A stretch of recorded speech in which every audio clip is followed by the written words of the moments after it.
Bom dia, boa tarde, boa noite, gente. Tudo bem com vocês? Hoje vai ser uma aula meio rápida. Eu sei que está todo mundo esperando eu falar sobre a Segunda Guerra Mundial, mas antes a gente vai fazer uma preparação para a gente poder falar mais fácil sobre esse conteúdo logo mais. Hoje a gente vai falar um pouquinho sobre nazismo. Na última aula eu falei um pouquinho sobre totalitarismo, falei um pouquinho sobre a Revolução Russa e dessa vez a gente vai fazer um resumo sobre o nazismo. Entendendo o nazismo, a gente pode entrar um pouco mais fácil sobre a Segunda Guerra Mundial. Entendendo o nazismo, a gente vai poder entender um pouco melhor sobre o totalitarismo também. E além disso, eu vou colocar aqui embaixo, e depois vocês assistam também, um outro vídeo. Esse vídeo foi feito por um outro canal, um canal chamado Nostalgia. E vocês vão ter que assistir esses dois vídeos para fazer a minha próxima atividade, que vai estar no Classroom. Então assistam esse vídeo pausadamente, como eu sempre falo, com bastante calma, com um papel na mão, anotem, façam o máximo de anotações possíveis. E é isso aí, vai ser um vídeo curto, um vídeo bem tranquilo, tá bom? É só pra gente entender a ascensão de Hitler, entender como é que esse nazismo cresceu e vai expandir, e também entender um pouquinho, né? Vocês assistiram o filme A Onda, que eu pedi pra vocês assistirem o filme A Onda. O filme A Onda também fala um pouco sobre isso, é um filme alemão. Então vocês em primeira mão viram como é que esses caras pensam nos dias atuais esse tipo de tema. E a gente sabe muito bem que algumas pessoas até hoje ainda falam um pouquinho sobre nazismo. Pouco se estuda, mas muita gente fala que concorda com algumas ideias. Então vamos estudar um pouco melhor, vamos entender um pouco o que foi o nazismo e quais são os pensamentos desses caras.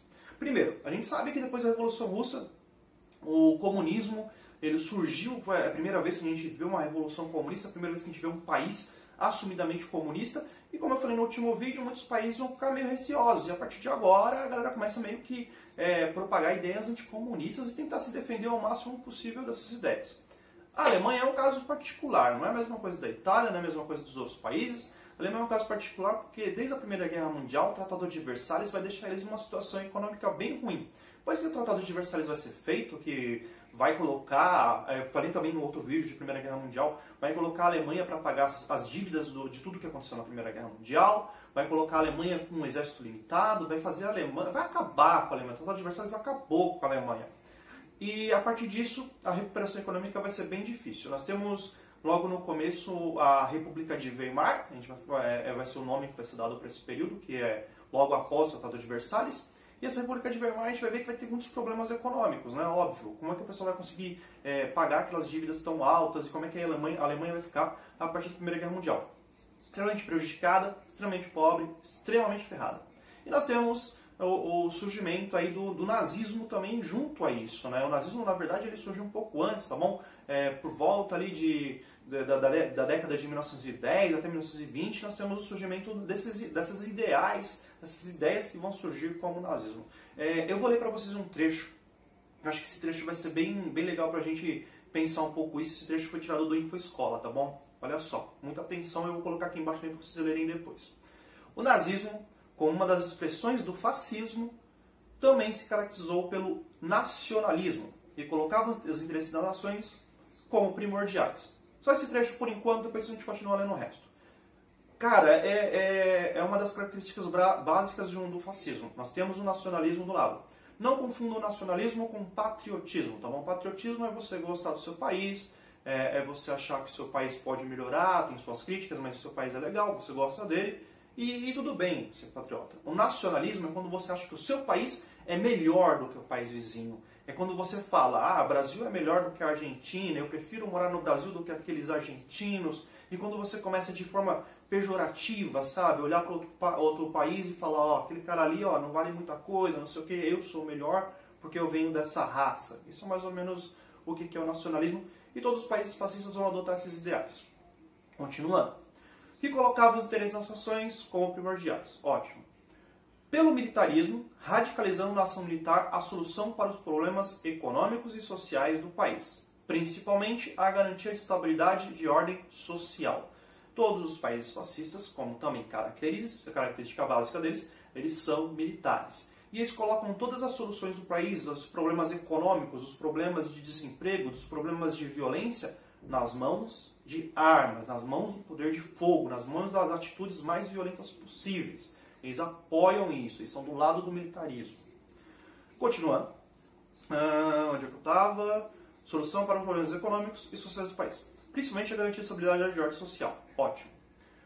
Pelo autoritarismo, que é outra característica, restringindo a participação política e centrando o poder na figura de um líder. Aqui no texto está falando de um líder, mas pode ser de um grupo também, tá bom? O fascismo ele pode ser centralizado na mão de uma figura, de uma pessoa ou de um grupo. Nesse caso, Hitler, uma figura. Lá na Itália, Benito Mussolini, uma figura. Ou até mesmo na Revolução Russa, nós temos depois o Stalin, uma pessoa também. Mas não é uma regra, tá? Pode ser um grupo também. Uma das características, nós temos três aí que já falamos. Nós temos o nacionalismo, nós temos o militarismo e nós temos a concentração de poderes numa figura ou em um grupo. Continuando. Agora nós vamos falar sobre alguns motivos, né, dessa criação. Pelo anticomunismo, apontando os comunistas como responsáveis pelos problemas sociais. E pelo idealismo e romantismo, estimulando a irracionalidade como meio de adesão a propostas políticas e soluções de problemas nacionais. Olha só, então nós temos aí, como eu falei para vocês, todos os regimes totalitários que vão ser feitos na Europa inteira durante esse segundo momento, né, da Grande Guerra, Primeira Guerra Mundial acabando, nós temos esse segundo momento com a Revolução Russa, dos regimes totalitários surgindo. Qual é o objetivo dos regimes totalitários? Pergunta de vestibular, pergunta de Enem. Qual que é o motivo de ter surgido os regimes totalitários? Comunismo. Eles todos seguem a mesma cartilha do anticomunismo, eles são contra o comunismo. E sendo contra o comunismo, eles têm a ideia de fazer um Estado forte. Por isso que ele é centralizado, por isso que é centralizado na mão de uma pessoa ou de um grupo. Um Estado forte que não necessita escrever leis e votar leis, ele só precisa de executar essas leis. Olha só como é que a gente trabalha aqui no Brasil, como trabalha numa república. Numa república nós temos os três poderes. Os três poderes você vai ter o legislativo votando e criando leis, nós vamos ter o executivo executando leis, nós temos o judiciário julgando essas leis. Então é um processo longo, é um processo que demora. Um regime totalitário, isso não pode existir, ele tem que ser rápido. Então nós centralizamos o poder apenas na mão dos executivos. Apenas na mão, na verdade, de um executivo e poucos executivos, não é muita coisa. Então as atitudes são muito rápidas. Esse cara ele cria a lei, esse cara ele julga a lei, esse cara coloca a lei em prática. Tudo isso contra absolutamente esses ideais comunistas para evitar qualquer tipo de ideias de esquerda crescendo. Isso foi os regimes fascistas e esse foi os ideais nazistas de começo. Só que o nazismo é um pouco além, mas vamos com calma, com bastante paciência. Nós temos o comecinho das ideias, ainda nem tanto, mas o comecinho do nazismo, ele começa na verdade num grupo chamado de Liga de Combate Alemão para a Destruição da Escravidão de Juro. Ele é de 1917, só que no começo ainda é uma organização bem desorganizada, mas daqui a pouco Hitler começa a entrar nessa organização e começa a ganhar um destaque e até muda o nome do grupo. Em 1920, o nome do grupo muda para Partido Nacional Alemão dos Trabalhadores. O termo nazi ele vai ser tirado até disso, da junção das palavras nacional e socialista. Então, Partido Nacional Socialista Alemão dos Trabalhadores. Aí o termo vai ser cunhado de nazi a partir daí. Muita gente se confunde nesse momento e fala, professor, mas eles são anticomunistas, mas o nome dele tem socialismo no meio. Então, tem muita gente hoje em dia, e eu tive o desprazer de ter muitos problemas com isso em aula, de pessoas falando que o nazismo era de esquerda por causa desse momento. Mas, na verdade, ninguém leu exatamente o que esses caras queriam fazer. O que esses caras queriam fazer de fato? Esses caras gostariam de assumir o poder e eles tinham algumas críticas sim ao liberalismo, tá bom? Só para deixar claro, mas eles queriam subir ao poder para expulsar, eliminar e acabar com os comunistas e depois incentivar o capitalismo. Então a pegada deles era bem mais de direita. Mas na verdade não era uma direita normal, era uma extrema direita. Eles eram bem extremistas. Tanto é que boa parte dos recursos que o Hitler tinha na mão vai vir de grandes industriais, aí, de grandes empresários que vão colocar o dinheiro na mão deles para ficar do lado deles e para eles assegurarem que o comunismo não vá dominar conta do seu país. Então não tem muita esquerda nisso aí. Beleza. Durante o tempo aí o Hitler vai conseguir assumir esse grupo meio que paramilitar, meio que uma milícia. E em 1923 ele tem sua primeira atitude. Em 1923 ele vai tentar invadir Munique. Munique vai ser atacada pelos nazistas, pelos nazis aí, e vai tentar dominar Munique. A ideia seria que o grande poder nazista, o grande império do Hitler começasse por Munique e depois fosse se expandindo, mas ele fracassou. Logo em Munique ele já vai ser derrotado, esses militares, esses paramilitares, essa pequena milícia que eles tinham aí, eles vão ser presos, e durante a prisão do Hitler, que ele vai ser preso em Munique também, ele vai escrever o livro que depois vai ser proibido, que é o Mein Kampf, que a tradução fica como Minha Luta. Esse livro vai ser publicado em 1925, mas durante a sua prisão de 23 até 25 ali, ele está escrevendo esse livro. E nesse livro a gente vai entender realmente quais são os ideais do nazismo, quais são os ideais do Hitler e qual que é a diferença dele para os outros regimes totalitaristas. A grande sacada aqui, que a gente fala que o nazismo ele se destaca um pouquinho nos ritmos totalitaristas que estão tendo nesse momento na Europa, nessa contextualização, porque eles se diferem no sentido racista. Os outros países eles tinham seus problemas com o fascismo, eles tinham seus problemas com suas políticas totalitárias, mas o nazismo ele tinha essa pegada um pouco mais racista, de você julgar, você colocar, na verdade, toda a culpa dos problemas da República de Weimar, todos os problemas que o Tratado de Versalhes trouxe, nas mãos dos judeus, dos comunistas, dos homossexuais, dos ciganos também. Além disso, o nazismo também falava sobre intenções futuras de expansão, não expansão apenas na Alemanha, mas expansão no mundo. E muito preocupante ainda no leste europeu, que era a pegada deles era expandir um pouco o leste europeu para as regiões eslavas. A ideia deles era fazer que os eslavos fossem sub-humanos. O Mein Kampf fala sobre isso, é sub-humanos. Para eles, essas pessoas não eram pessoas, deveriam ser escravizadas, deveriam ser usadas para enriquecer esse grande império nazista. Outra coisa que eles também acreditavam muito é que eles eram frutos de uma raça pura. Eles eram uma raça ariana, uma raça que vinha dos antigos, uma raça que vinha de povos que deram origem a grande poder, a grande força. Então eles se achavam mais fortes e mais inteligentes que as outras pessoas, porque eles vinham dessa raça pura aí. A irracionalidade, como o texto lá em cima que eu tinha lido para vocês, a irracionalidade, ela é absurda. E eu falando isso para vocês vão pensando, pô professor, como é que esse pessoal comprou essas ideias? Porque é absurdo isso. Eles vão comprar essas ideias porque o Hitler tinha um braço direito extremamente inteligente, que era o Joseph Goebbels. A propaganda nazista, ela era genial, ela era tão genial que vai revolucionar o mundo nesse sentido. Muita gente que vai estudar marketing ou coisa assim, você vai ter que ler sobre esse cara. E ele vai fazer tão mal ao mundo, mas o cara era muito inteligente, não tinha como negar isso. Bom, continuando. Esse projeto anticomunista vai continuar crescendo. Como eu falei, ele estava preso ainda, o Hitler, mas ele vai acabar conseguindo muitas pessoas que vão olhar ele como um herói. Ele vai acabar sendo preso e vai ser visto como um mártir, um cara que queria ajudar o país. E o país está em frangalhos. Cada ano que passa, vai só piorando. Em 1925 nós estamos perto de 1929. 1929 é uma data muito importante para o mundo. Eu ainda não trabalhei com vocês, mas a gente também vai trabalhar sobre essa data. Então eu vou só dar um spoiler aqui de próximos conteúdos. Em 1929 nós temos uma crise no capitalismo. Em 1929, lá em Nova York, a moeda de câmbio já é o dólar já é muito importante em 1929. Em 1929 os Estados Unidos quebra, a bolsa de Nova York vai para o chão, o dólar não vale nada. Então os outros países capitalistas começam a sofrer com isso, os outros países capitalistas começam a ver aí um problema muito sério em como funcionava o capitalismo e como ele era dependente dos outros impérios. E nesse momento aí, a Alemanha, que já estava empobrecida, ela começa a ser destruída, a ser dizimada por esse grande problema no capitalismo. E é nesse momento que o Hitler começa a ser lembrado pelo pessoal, aquele cara que queria nos salvar, aquele cara que queria nos ajudar. Então o pessoal começa a ter muitos fãs aí.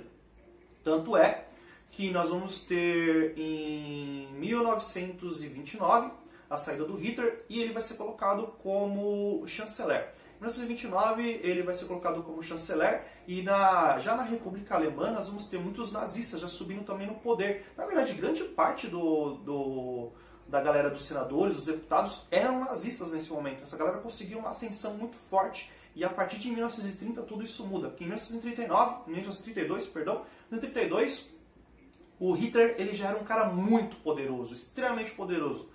Tanto é que em 1932 ele já começa a matar opositores. Todo mundo que fosse de esquerda ali, políticos, tá bom? Políticos mesmo, pessoas importantes da Alemanha, qualquer pessoa que fosse de esquerda vai ser visitado pelo Hitler e alguns vão morrer, muitos na verdade vão acabar sendo assassinados por essas milícias. E as milícias começam a cada vez mais ter incentivos do Hitler também. Ele começa a criar algumas milícias aí e colocar alguns nomes para eles. Nós temos, por exemplo, a SA e nós temos a SS, que depois vai ser muito importante dentro da Segunda Guerra Mundial.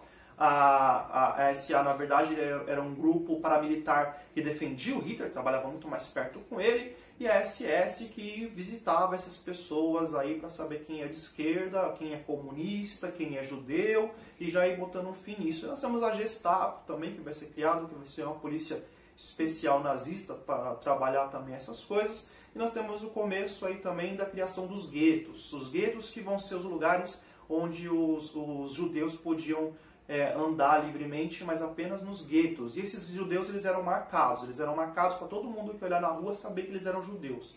Eles eram marcados com a com a estrela de Davi.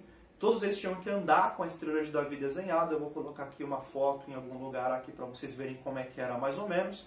E eles vão sofrer bastante preconceito nisso aí, porque a política nazista já está muito poderosa. Então todas as pessoas vão acabar comprando essas ideias aí, dessas propagandas. E você vê um judeu andando na rua, provavelmente você vai fazer alguma coisa com ele. Se você fosse judeu, se tivesse marcado com a estrela de Davi, você vai sofrer bastante. Isso antes dos campos de concentração, já vai ter uma galera fazendo alguns atos bem violentos, bem terroristas mesmo. Em 1934, aí o Hitler dá o golpe mesmo. Em 1934 o Hitler sobe ao poder de uma vez e ele vai começar a ser chamado de Führer e é instaurado o que a gente chama de Terceiro Reich. E a partir de agora é tiro, porrada e bomba. Porque em 1934 o Hitler já começa a ter suas ideias de expansão do nazismo, já começa a ter umas ideias de invadir a Polônia, já começa a ter ideias de pegar esses povos eslavos, que a gente falou de escravizar, e já começa a realmente colocar campos de concentração em tudo que é lugar, pegar os judeus, pegar comunistas, homossexuais, ciganos, qualquer pessoa que não for de origem, como eu falei, ariana, que não for de origem católica, qualquer pessoa que for diferente para eles vão ser capturados e jogados ali. Em 1939, nós temos o ápice. Em 1939 a guerra começa com a invasão da Polônia e o nazismo começando a ter essas ideias de expansão aí. Gente, isso é só eu sei que foi muita informação, eu entendo bem. Mas isso é só um resumo para a gente entender essa ascensão do Hitler. Como eu falei para vocês, eu acho que isso é muito importante para a gente levar para a nossa vida. Muitas pessoas que estavam ali, elas foram levadas a isso por causa da propaganda. Muita gente que acabou apoiando o Hitler, eles sofreram uma lavagem cerebral absurda, tá bom? Então, quando a gente fica olhando para o passado, a gente fica pensando, poxa, mas como é que essas pessoas fizeram isso? Mas a gente vê pessoas fazendo coisas erradas hoje em dia também. Provavelmente esse momento histórico que a gente está vivendo agora, nesse momento, que é um momento bem conturbado, onde a gente viu grupos paramilitares aqui no Brasil que são nazistas. Olha só do que eu estou falando. Nós temos grupos paramilitares aqui no Brasil, os 300 lá, a Sarah Winter, eles são nazistas. O nome Sarah Winter, ela adotou esse nome porque era de uma nazista. Então nós temos um cara que, um dos ministros do Bolsonaro, que fez um discurso que ele copiou do Joseph Goebbels, que é o cara da propaganda nazista, é o cara que estava por trás do Hitler, o braço direito dele. Então, a gente pegar e ficar julgando o passado, falando, como é que essas pessoas fizeram isso, a gente não tem moral para fazer isso mais, né? A gente está vendo isso acontecendo hoje em dia, e como o filme A Onda fala, né, isso pode acontecer a qualquer momento. A gente tem que ficar esperto com isso, a gente tem que estudar, a gente tem que ler, a gente tem que entender nas entrelinhas o que está acontecendo. Então, por isso que eu quis fazer, na verdade, essa aula. Eu acho muito importante, para depois eu não ficar vendo nenhum aluno meu falando que nazismo é de esquerda, tá bom? Gente, é só isso. Não se esqueçam de ver o outro vídeo também, tá bom? Eu vou deixar ele aqui embaixo no link para vocês. Esse outro vídeo também vai ser muito importante para vocês fazerem a atividade que eu vou colocar lá no ClassSul, tá bom? Dessa vez eu estou fazendo o vídeo antes para não ter problema. Das outras vezes eu fiz uma confusão, dessa vez não vai acontecer. Pessoal, é só isso. Abraço, fiquem com Deus, tá bom?